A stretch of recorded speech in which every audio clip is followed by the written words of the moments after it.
ਮਸੀਹ ਯਸੂ ਦੇ ਵਿੱਚ ਤੁਹਾਡੀ ਸਲਾਮਤੀ ਹੋਵੇ ਤੇ ਅਸੀਂ ਤੁਹਾਨੂੰ ਯਸੂ ਦੀ ਜ਼ਿੰਦਗੀ ਇਤਵਾਰ ਦਾ ਬਾਈਬਲ ਸਟੱਡੀ ਪ੍ਰੋਗਰਾਮ ਪੰਜਾਬੀ ਬਜ਼ਰੀਆ JCDC ਪ੍ਰੋਡਕਸ਼ਨ ਵਿੱਚ ਖੁਸ਼ ਆਮਦੀਦ ਕਹਿੰਦੇ ਹਾਂ।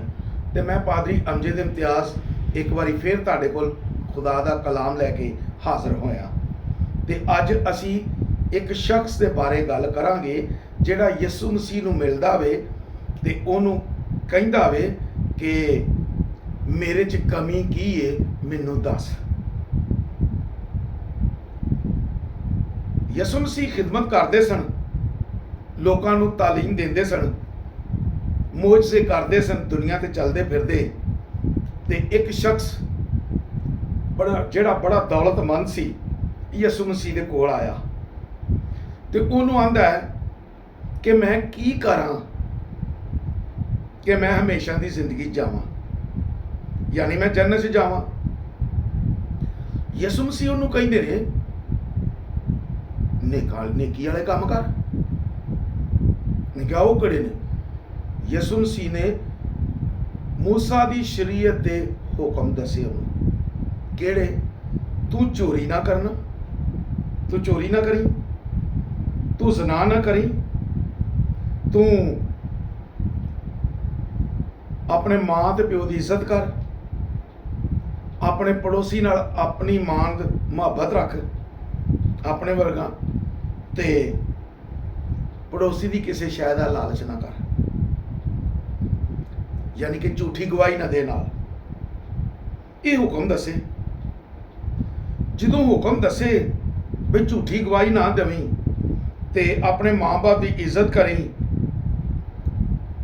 ਤੇ ਚੋਰੀ ਨਾ ਕਰੀ, ਜ਼ਨਾ ਨਾ ਕਰੀ ਤੇ ਖੂਨ ਨਾ ਕਰੀ, ਇਹ ਹੁਕਮ ਦੱਸੇ ਯਿਸੂ ਮਸੀਹ ਨੇ, ਯਾਦ ਦਿਲਾਏ। ਤੂੰ ਆਂਦਾ ਇਹ ਤੇ ਮੈਂ ਅਮਲ ਕਰਨਾ ਪਿਆ, ਮੈਨੂੰ ਉਹ ਦੱਸ ਇਹਨਾਂ ਤੋਂ ਇਲਾਵਾ ਹੋਰ ਕੀ ਹੈ, ਮੇਰੇ 'ਚ ਕਿਸ ਚੀਜ਼ ਦੀ ਕਮੀ ਹੈ, ਘਾਟਾ ਕਿਸ ਚੀਜ਼ ਹੈ, ਕਿਹੜੀ ਸ਼ੈ ਰਹਿ ਗਈ ਹੈ ਕਿਉਂ ਮੈਂ ਜੰਨਤ 'ਚ ਜਾਣਾ ਚਾਹਨਾ, ਮੈਂ ਖੁਦਾ ਦੀ ਬਾਦਸ਼ਾਹੀ 'ਚ ਜਾਣਾ ਚਾਹਨਾ। ਕਿ ਅੱਛਾ, ਯਿਸੂ ਮਸੀਹ ਨੇ ਉਹਦੇ ਤੇ ਨਿਗਾਹ ਕੀਤੀ ਤੇ ਉਹਨੂੰ ਆਂਦੇ ਨੇ ਇੱਕ ਗੱਲ ਦੀ ਕਮੀ ਹੈ, ਜ਼ਰਾ ਗੌਰ ਨਾਲ ਸੁਣੋ। ਯਿਸੂ ਦੇ ਮੂੰਹ ਦੇ ਅਲਫਾਜ਼ ਕੀ ਨੇ, ਤੁਸੀਂ ਵੀ ਗੌਰ ਨਾਲ ਸੁਣੋ।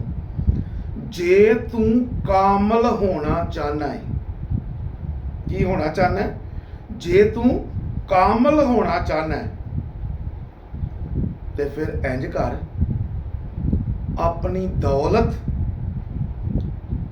ਵੇਚ ਕੇ ਤੇ ਗਰੀਬਾਂ 'ਚ ਵੰਡ ਦੇ ਪੈਸਾ, ਆਪਣਾ ਮਾਲ ਦੌਲਤ ਗਰੀਬਾਂ 'ਚ ਵੰਡ ਦੇ ਤੇ ਇੰਜ ਕਰ ਮੇਰੇ ਪਿੱਛੇ ਆ ਜਾ। ਇਹ ਕਾਮਲ ਹੋਣ ਦੀ ਨਿਸ਼ਾਨੀ ਹੈ ਜਿਹੜੀ ਯਿਸੂ ਮਸੀਹ ਨੇ ਕਹੀ ਹੈ। ਇਹ ਯਿਸੂ ਮਸੀਹ ਦੇ ਹੁਕਮ ਨੇ। ਉਹਨੇ ਆਪਣੇ ਮੂੰਹ ਆਖਿਆ, ਆਪਣੀ ਜ਼ਬਾਨੇ ਮੁਬਾਰਕਾ ਦੇ ਵਿੱਚੋਂ ਕਿਹਾ, ਜੇ ਤੂੰ ਕਾਮਲ ਹੋਣਾ ਚਾਹਨਾ ਹੈ ਤੇ ਤੇਰੇ 'ਚ ਇੱਕ ਸ਼ੈ ਦੀ ਕਮੀ ਹੈ, ਦੌਲਤ ਆਪ ਤੇਰਾ ਮਾਲ ਉਹ ਦੌਲਤ ਜਿਹੜਾ ਉਹਨੂੰ ਵੇਚ ਤੇ ਮੇਰੇ ਪਿੱਛੇ ਆ ਜਾ। ਉਹ ਸੁਣ ਕੇ ਨਾ ਤੇ ਮਾਯੂਸ ਹੋ ਗਿਆ, ਦੁੱਖ ਹੋਇਆ, ਨੂੰ ਗਮਗੀਨ ਹੋਇਆ ਵੀ ਇਹ ਕਿਹੜੀ ਗੱਲ ਕਰ ਛੜੀ ਹੈ, ਤੇ ਚੁੱਪ ਕਰਕੇ ਟੁਰ ਗਿਆ। ਕਿਉਂ ਗਮਗੀਨ ਹੋਇਆ? ਉਹਨੂੰ ਪਤਾ ਸੀ ਕਿ ਇਬਰਾਹਿਮ ਵੀ ਦੌਲਤਮੰਦ ਸੀ, ਉਹਨੂੰ ਪਤਾ ਸੀ ਇਜ਼ਹਾਕ ਵੀ ਦੌਲਤਮੰਦ ਸੀ, ਉਹਨੂੰ ਪਤਾ ਸੀ ਕਿ ਅਯੂਬ ਵੀ ਦੌਲਤਮੰਦ ਸੀ, ਉਹਨੂੰ ਪਤਾ ਯਾਕੂਬ ਵੀ ਦੌਲਤਮੰਦ ਸੀ। ਕਿੰਨੇ ਦੌਲਤਮੰਦ ਸਨ। ਫਿਰ ਉਹਨੇ ਆਖਿਆ ਸੁਲੇਮਾਨ ਵੀ ਬਾਦਸ਼ਾਹ ਸੀ, ਦਾਊਦ ਵੀ ਬਾਦਸ਼ਾਹ ਸੀ। ਤਾਰੀਖ ਕੱਢੀ ਉਹਨੇ ਪਿਛਲੀ ਕਿ ਕਿੰਨੇ ਸਨ ਜਿਹੜੇ ਦੌਲਤਮੰਦ ਸਨ, ਲੇਕਿਨ ਬਾਈਬਲ 'ਚ ਉਹਨਾਂ ਦੇ ਨਾਂ ਨੇ, ਲੇਕਿਨ ਸ਼ਰੀਅਤ ਦੀ ਕਿਤਾਬ 'ਚ ਵੀ ਉਹਨਾਂ ਦੇ ਨਾਂ ਨੇ। ਲੇਕਿਨ ਮੈਨੂੰ ਯਿਸੂ ਨੇ ਕਹਿ ਦਿੱਤਾ ਕਿ ਦੌਲਤ ਵੇਚ ਦੇ, ਗਰੀਬਾਂ ਨੂੰ ਵੰਡ ਦੇ। ਇਹ ਕੀ ਗੱਲ ਕਰ ਛੜੀ? ਉਹਨੂੰ ਚੰਗੀ ਗੱਲ ਨਹੀਂ ਲੱਗੀ। ਲੇਕਿਨ ਅਸਲ ਗੱਲ ਕੀ ਸੀ?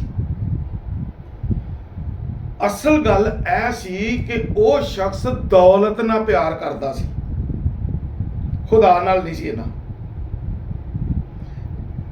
ਜੇ ਉਹ ਇੰਨੀ ਗੱਲ ਸਮਝਦਾ ਕਿ ਇਬਰਾਹਿਮ ਨੇ ਆਪਣੇ ਬੇਟੇ ਇਸਹਾਕ ਨੂੰ ਕੁਰਬਾਨੀ ਲਈ ਪੇਸ਼ ਕੀਤਾ ਤੇ ਕੁਰਬਾਨ ਕਰਨ ਲੱਗਾ, ਤੇ ਖੁਦਾ ਨੇ ਉਹਦੀ ਕੁਰਬਾਨੀ ਕਬੂਲ ਕਰ ਲਈ ਕਿ ਖੁਦਾ ਜਾਣ ਗਿਆ ਕਿ ਇਬਰਾਹਿਮ ਆਪਣੇ ਬੇਟੇ ਨਾਲੋਂ ਵੱਧ ਕੇ ਮੈਨੂੰ ਪਿਆਰ ਕਰਦਾ ਹੈ। ਖੁਦਾ ਨੂੰ ਪਤਾ ਲੱਗ ਗਿਆ, ਸਾਬਤ ਕਰ ਦਿੱਤਾ ਨਾ ਉਹਨੇ। ਹਾਲਾਂ ਬੁਢਾਪੇ ਦੇ ਵਿੱਚ ਹੀ ਪੁੱਤਰ ਮਿਲਿਆ, ਤੇ ਉਹ ਵੀ ਉਦੋਂ ਜਦੋਂ ਉਹ ਔਲਾਦ ਪੈਦਾ ਕਰਨ ਦੇ ਕਾਬਿਲ ਨਹੀਂ ਸਣੇਗੇ, ਔਲਾਦ ਜੰਮਣ ਦੇ ਕਾਬਿਲ ਨਹੀਂ ਹੋਣਗੇ। ਲੇਕਿਨ ਖੁਦਾ ਨੇ ਉਹਨਾਂ ਨੂੰ ਪੁੱਤਰ ਦਿੱਤਾ ਤੇ ਉਹ ਵੀ ਕੁਰਬਾਨੀ ਲਈ ਮੰਗ ਲਿਆ, ਲੇਕਿਨ ਉਹਨੇ ਇਨਕਾਰ ਨਹੀਂ ਕੀਤਾ। ਜਿਹੜੀ ਉਹਦੇ ਦਿਲ ਨੂੰ ਸਭ ਤੋਂ ਜ਼ਿਆਦਾ ਚੰਗੀ ਸ਼ੈ ਲੱਗਦੀ ਉਹਨੇ ਕੁਰਬਾਨ ਲਈ ਦੇ ਦਿੱਤੀ ਹੈ। ਇਹ ਸ਼ਖਸ ਗਮਗੀਨ ਇਸ ਲਈ ਹੋਇਆ, ਉਦਾਸ ਇਸ ਲਈ ਹੋਇਆ, ਮਾਯੂਸ ਇਸ ਲਈ ਹੋਇਆ ਕਿ ਇਹ ਦੌਲਤ ਨੂੰ ਪਿਆਰ ਕਰਦਾ ਸੀ, ਖੁਦਾ ਨੂੰ ਨਹੀਂ। ਉਹ ਮਾਯੂਸ ਹੋ ਕੇ ਚਲਾ ਗਿਆ ਕਿ ਇਹ ਕਿਹੜੀ ਗੱਲ ਕਰ ਦਿੱਤੀ ਹੈ। ਤੇ ਅੱਜ ਮੇਰੇ ਭਰਾਓ ਤੇ ਮੇਰੀ ਭੈਣੋ, ਮੈਂ ਤੁਹਾਨੂੰ ਇਹ ਗੱਲ ਦੱਸਣਾ ਚਾਹਨਾ, ਜੇ ਤੁਸੀਂ ਕਾਮਲ ਹੋਣਾ ਚਾਹੁੰਦੇ ਜੇ ਤੁਸੀਂ ਚਾਹੁੰਦੇ ਹੋ ਕਿ ਅਸੀਂ ਕਾਮਲ ਹੋਈਏ ਤੇ ਖੁਦਾ ਨੂੰ ਬਹੁਤਾ ਪਿਆਰ ਕਰੀਏ ਤੇ ਯਿਸੂ ਮਸੀਹ ਦੀ ਪੈਰਵੀ ਕਰੀਏ, ਤੇ ਸਾਰੀਆਂ ਸ਼ੈਵਾਂ ਤੋਂ ਨਾਲ ਪਹਿਲੋਂ ਖੁਦਾ ਨੂੰ ਪਿਆਰ ਕਰੋ ਤੇ ਖੁਦਾ ਨੂੰ ਅਵਲ ਦਰਜਾ ਦੇਵੋ, ਖੁਦਾ ਦੇ ਕਲਾਮ ਨੂੰ ਅਵਲ ਦਰਜਾ ਦੇਵੋ। ਜੇ ਤੁਸੀਂ ਖੁਦਾ ਨੂੰ ਅਵਲ ਦਰਜਾ ਨਹੀਂ ਦਿੰਦੇ, ਕਲਾਮ ਨੂੰ ਅਵਲ ਦਰਜਾ ਨਹੀਂ ਦਿੰਦੇ, ਸਭ ਤੋਂ ਚੰਗਿਆਂ ਨਹੀਂ ਸਮਝਦੇ, ਗੱਲਾਂ ਨਾਲ ਨਹੀਂ ਅਮਲ ਕਰਨ ਨਾਲ ਵੀ, ਤੇ ਜੇ ਤੁਸੀਂ ਨਹੀਂ ਕਰਦੇ ਤੇ ਫਿਰ ਤੁਸੀਂ ਇਹ ਗੱਲ ਸਮਝ ਲਓ, ਇਸੇ ਬੰਦੇ ਤਰ੍ਹਾਂ ਜਿਹੜਾ ਬੜਾ ਅਮੀਰ ਤੇ ਦੌਲਤਮੰਦ ਸੀ, ਜਿਵੇਂ ਇਹ ਮਾਯੂਸ ਹੋ ਕੇ ਚਲਾ ਗਿਆ ਤੇ ਇਹ ਖੁਦਾ ਦੀ ਬਾਦਸ਼ਾਹੀ 'ਚ ਨਹੀਂ ਜਾ ਸਕਿਆ, ਇਹ ਜੰਨਤ 'ਚ ਨਹੀਂ ਜਾ ਸਕਿਆ, ਇਹ ਉਂਝ ਹੀ ਚਲਾ ਗਿਆ ਮਾਯੂਸ ਹੋ ਕੇ।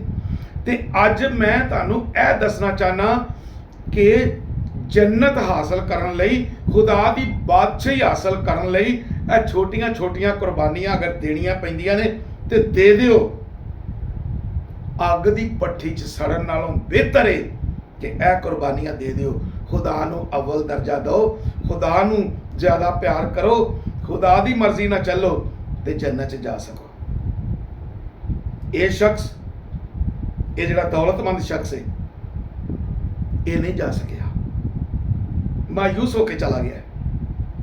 ਲੇਕਿਨ ਜੇ ਅਸੀਂ ਆਪਣੀ ਚੰਗੀ ਸ਼ੈ ਜਿਹੜੀ ਸਭ ਤੋਂ ਜ਼ਿਆਦਾ ਉਹਨੂੰ ਪਿਆਰ ਕਰਨੇ ਆ ਤੇ ਖੁਦਾ ਨੂੰ ਘੱਟ ਕਰਨੇ ਆ, ਤੇ ਅਸੀਂ ਫਿਰ ਜੰਨਤ 'ਚ ਨਹੀਂ ਜਾ ਸਕਦੇ, ਅਸੀਂ ਖੁਦਾ ਦੀ ਬਾਦਸ਼ਾਹੀ 'ਚ ਨਹੀਂ ਜਾ ਸਕਦੇ। ਤੇ ਅੱਜ ਕਿੰਨੇ ਲੋਕਾਂ ਦਾ ਹਾਲ ਹੈ, ਐਤਵਾਰ ਨੂੰ ਇਬਾਦਤ ਛੱਡ ਦਿੰਦੇ ਨੇ, ਆਪਣੇ ਕਾਰੋਬਾਰ ਤੇ ਚਲੇ ਜਾਂਦੇ ਨੇ, ਕੰਮ ਤੇ ਚਲੇ ਜਾਂਦੇ ਨੇ, ਕੋਈ ਦਿਹਾੜੀ ਲਾਉਣ ਟੁਰ ਜਾਂਦਾ, ਕੋਈ ਬੰਗਲੇ ਟੁਰ ਜਾਂਦਾ ਹੈ, ਕੋਈ ਆਪਣੇ ਕਾਰੋਬਾਰ ਨੂੰ ਵੇਖਦਾ ਹੈ, ਕਈਆਂ ਨੇ ਮੀਟਿੰਗ ਰੱਖੀ ਹੁੰਦੀ ਹੈ ਕਾਰੋਬਾਰ ਦੀ, ਉਧਰ ਟੁਰ ਜਾਂਦੇ ਨੇ, ਲੇਕਿਨ ਖੁਦਾ ਨੂੰ ਅਵਲ ਦਰਜਾ ਨਹੀਂ ਦਿੰਦੇ, ਖੁਦਾ ਵੱਲ ਧਿਆਨ ਨਹੀਂ ਗਾ। ਇਸ ਲਈ ਮੈਂ ਕਹਿੰਦਾ ਛੋਟੀਆਂ ਛੋਟੀਆਂ ਗਲਤੀਆਂ ਨਾ ਕਰੋ। ਖੁਦਾ ਕਹਿੰਦਾ ਜੇ ਤੂੰ ਕਾਮਲ ਹੋਣਾ ਚਾਹਨਾ ਤੇ ਮੇਰੇ ਭਰਾਓ ਕਾਮਲ ਬਣੋ, ਕਾਮਲ ਬਣੋ। ਯਿਸੂ ਮਸੀਹ ਨੇ ਸਲੀਬ ਤੇ ਇਸੇ ਲਈ ਜਾਨ ਦਿੱਤੀ ਹੈ, ਤੇ ਜਾਨ ਦੇ ਕੇ ਇਫਸੀਓਂ 4 ਬਾਬ ਦੇ ਵਿੱਚ ਕਹਿੰਦਾ ਉਹਨੇ ਕੁਝ ਨੂੰ ਨਬੀ ਬਣਾਇਆ, ਕੁਝ ਨੂੰ ਰਸੂਲ ਬਣਾਇਆ, ਕੁਝ ਨੂੰ